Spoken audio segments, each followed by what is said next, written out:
Welcome to Lowriders. I'm Zach Quinones, and today we're going to be talking about whether or not it's still worth being a writer or pursuing a career in writing, if it's even worth it, if it's pointless, meaningless, if it's a Sisyphean task of any sort. For me, the short answer is yes. Now, obviously, the topic of this is surrounded around the writer's strike, AI writing, and just the overall landscape of the business of being a writer and a screenwriter. For me, the short answer is yes, and the reason why is because writing to me is a lot like soccer. I play soccer. I love the sport. I'm never going to be pro. Obviously, I'm 36 now. It's way beyond any opportunity I could have had to be pro, but I still do it because it's something I enjoy and it's a passion of mine, and I just get a lot out of it, not just physically but mentally. And for me, writing has always been that way. I never thought like the concept of a career in writing was even. I mean, I knew there were novelists. I knew people wrote movies, but in high school, the idea of being a writer just didn't seem. It didn't seem like a tangible thing. I didn't realize the scope of writing careers that exist. Like you have copywriting, proofreaders, you have scholastic writers or educational writers, um, you have editors. It just there's a whole lot you can do as a writer to build a career and to make a career out of it. So when I really took forward with writing, it was mainly because it was something I really enjoyed doing. It was very fun. And I've always been under the impression for myself that if I can make a career out of this, that would be a bonus, which I think is partly why, as much as I embed myself in sort of the film industry, I'm also very much on the fringes. Like, I don't do a whole lot of networking. I don't aggressively pursue trying to get like an agent or a manager. I write, and if I write something and I really like it good enough, I might do a short film, I might direct it, or I might send it to some people and think and hope that maybe somebody might circulate it around, it gets a bite, and somebody buys it. But it's not something that I make into this super like career driven thing. I would like to have a career from it, and I still work towards that. But I am very content with just being able to enjoy writing for just that, the joy of it. Um, and I think you have to kind of figure out where you are as a writer. There's different levels to it. You know, I mean, some people may even consider me a hobbyist, even though I don't see myself as that. But I definitely have a passion for writing that's never going to go away. I definitely want to make a career out of it, and I do things to try to help me, to set me up to do that. But I'm also not going to kill and crush myself like a lot of people do, because I think early on I saw how much like people would, as I said, kill and crush themselves to get a career as a writer, and then they get the career as a writer and it's not really what they wanted it to be or what they hoped for, or they get to a point where they say, you know what, I want to kind of stop having a career in writing and focus on trying to make my own thing take off, because most writing careers is you writing for other people. That's just the reality of it. And so it's very, very hard to just be individualized in your writing career. Um, I guess to kind of give a little bit of background, and I think I might have mentioned this before. Um, I early on when I first moved to LA, I was like couch surfing and like living in this like shitty where not really living. I was like slumming in a warehouse in downtown near Skid Row, and through my cousin and some other people, I was able to get one of my scripts to some people at Paramount. They took some interest in it. The producer that I had developed the script with, his name is Thomas Bolger. He did a really fantastic job of kind of like, and I say this in a totally positive sense, being a really good mouthpiece in terms of like selling and really hyping up this script. And I do believe we wrote like we developed a really great script. And I consider him a co-writer in that because even though I did the writing and I was the sole writer, like it was a lot of his drive and his ideas and his guidance that was really well executed on his half. And we were able to get the script to Paramount, and without getting super into details or detracting from the main topic, we got very close to an opportunity to getting a big sale on this script. Um, there was a lot of people involved. This was like a 2-year process from the moment me and Thomas connected to getting into that room and that kind of preliminary meeting to finalize a deal that was a lot of money. It wasn't all, and but when we hit that sort of end of it, uh, it was interesting because we worked really hard for this thing. The end figure for this sale was very high, but I got a glimpse into how the machine works. Lawyer fees. I think there was uh, other taxes, splits between the people involved, like kind of like a middleman, so like kind of a finder's fee type thing. At the end of all like taxes, fees, uh, and other like things that would come along with that deal, I was gonna leave with like I think just over 100,000. Uh, that was maybe just over or just under. It was kind of like because we didn't actually the deal never went through, obviously, um, but it would have been like 80,000 or something like that. Thomas would have had about 80,000 as well, and which when you factor in all the taxes and fees, it would have been a high sell. That meeting did not go as planned.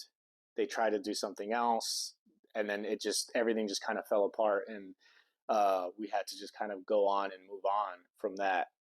And at the time, obviously, I was really bummed out and upset. But looking back, I was like, I don't even know if that would have changed much of anything because since then, I've met so many people who have like, oh yeah, I sold a pilot or not a pilot, but a series or a feature length for 150K, 200K. Haven't sold anything in the last 6 years, or they never made the movie, they never ordered an episode. It went nowhere, and I'm just kind of back to square one. I get some jobs here and there, and they're kind of all in the same boat. There might be a little bit of financial discrepancies, like they might be making a little bit more money than me, but it's just sort of this thing where everybody's in a different space, but we're all kind of on the same. We're all in the same ocean, kind of, so to speak.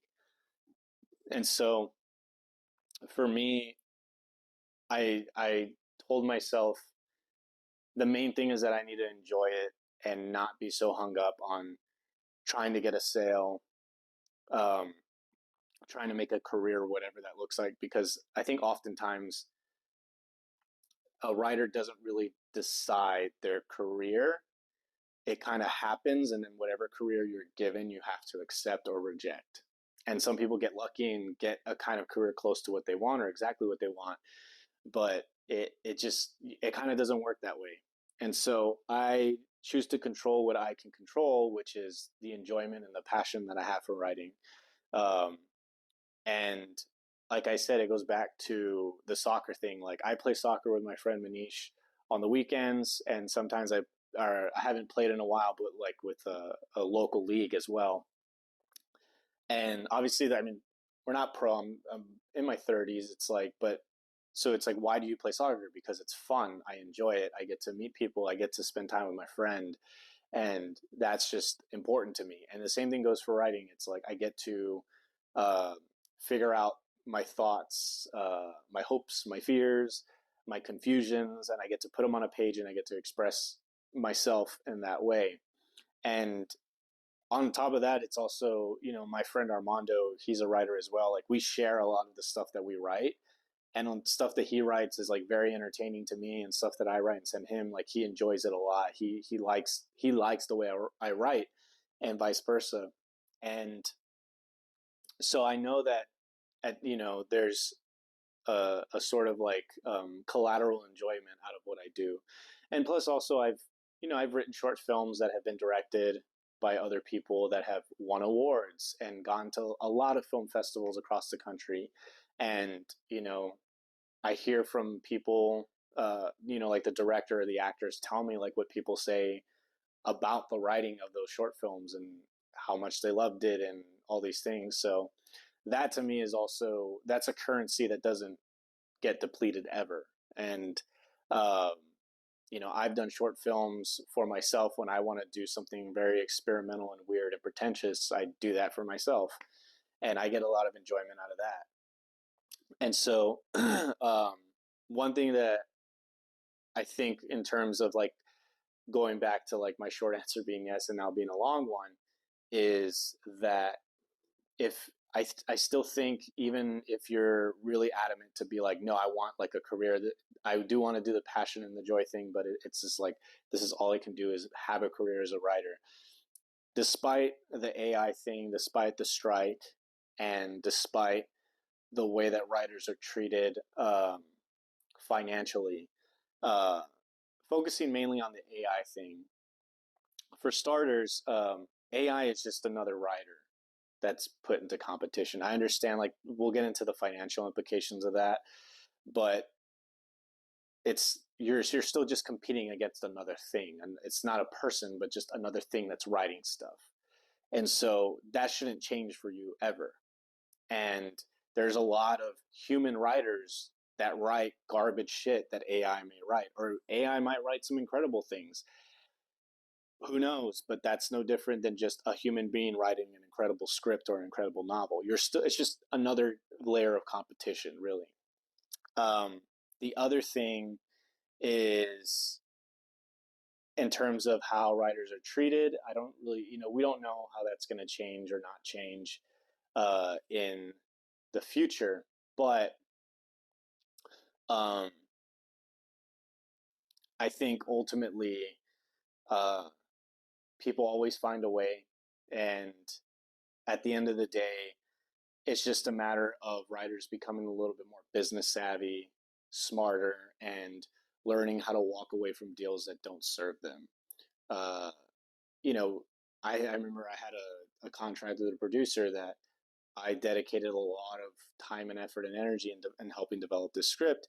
And it got to the point where this producer started treating me like an employee, even though our agreement was a commission agreement where script gets developed and if it sells, I get a commission off of that. And it reaches a point, as a writer, you have to take a step back and realize why is my writing and my process being dictated or judged by people who have never written a screenplay? Why am I bending to the hive mind telling me all these things are wrong with the script when that's how they always been with everybody's script? In the film industry, they're in the business of saying no. They're in the business of finding anything to critique scripts and to say that this is why it's not good. And more often than not, I've seen people sell scripts or um, get the ball rolling with something finance where they said everybody passed on it. Everybody said this was wrong with it, that was wrong, that was wrong with it, but I stuck it to it because at the end of the day, all you need is one. And um, what it comes down to, I think, as writers, we get more transparency with how the financial state is for us. We just need to be more hardened, more,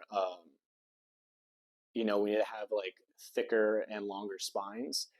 And with this particular producer, I mean, it got to the point where he just started disrespecting me and like laughing at me and kind of mocking me as I was talking. And I just told him, you know what, dude, fuck you. And I hung up the phone. Never spoke to him again because it doesn't serve me. I think as writers, we need to start being a lot more callous with the way that we get treated. And because a lot of these producers are super comfortable just disrespecting us. And we take it because we don't want to burn bridges. And as long as we continue to take it, it's going to keep happening. And I think overall, as time goes on, writers collectively need to be a lot more fuck you. That's my opinion on that. And I think a combination of that and being more business savvy uh, is going to help us hopefully. I mean, I don't know, like hopefully in the next 5, 10 years, but maybe more like 20, 30 years, that the financial landscape will be a lot more respectful towards writers. Now, as far as um, the studios replacing writers with I mean, they'll probably do that at some point, but that is more of an opportunity to kind of say, you know what, fuck the Hollywood standard of writing a screenplay. Now I have total freedom to write a screenplay however I feel. I don't have to be tied down to formula, to rules, to anything. I can write a screenplay truly in my voice. And I do believe over time that AI is going to become complacent and they're going to need like real human writers with real voices to look to get that content from. I hate to use the word content, but basically to get those stories from. I think they'll have a good run at AI and enjoy it for a bit, but at a certain point, when the market shifts and people want to hear voices from real people, um, I think the studios are going to be clamoring for it. That's my prediction. Hopefully, I'm right.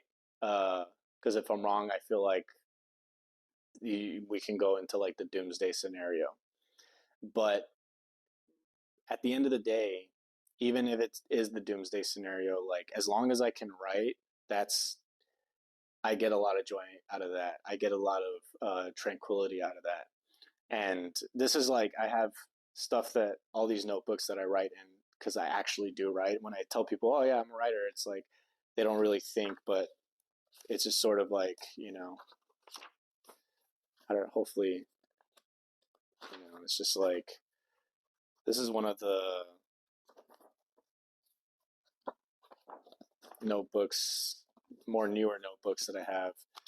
This right here, it's like you could almost turn it to almost any. This one, oh, this one still has a lot left, but I'm writing a lot.